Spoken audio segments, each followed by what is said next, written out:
السلام علیکم۔ آسان انگلش میں چند مفید جملوں کے ساتھ حاضر ہوں، تو چلیے شروع کرتے ہیں۔ ہمارا پہلا جملہ ہے میرے بعد کیا کرو گے؟ What will you do after me؟ جو آپ سے پیار کرتے ہیں آپ کی پرواہ کرتے ہیں۔ Those who love you care about you۔ چلو فرض کرتے ہیں۔ Let's assume۔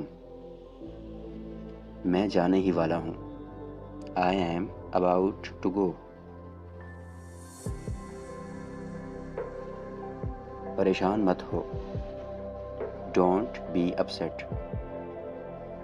حسد مت کرو۔ Don't be jealous۔ تمہاری کیا رائے ہے؟ What is your opinion؟ میں تم سے اتفاق کرتا ہوں۔ I am agree with you۔ گھر کے پیچھے behind the house۔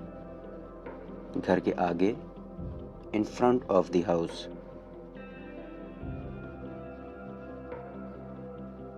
یہ تمہیں پہلے سوچنا چاہیے تھا۔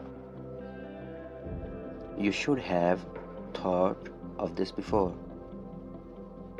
میرے پاس تمہیں دینے کو کچھ نہیں۔ I have nothing to give you۔ غلطی مت کرو۔ Don't make a mistake۔ اس سے ہوشیار رہو۔ Beware of him۔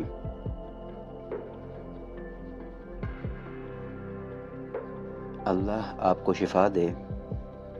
May Allah heal you۔ میں تمہارے لیے کیا کر سکتا ہوں؟ دوستو اس کی انگلش آپ بتائیے۔ مزید ویڈیوز کے لیے چینل کو لائک اور سبسکرائب کیجیے۔ اللہ حافظ۔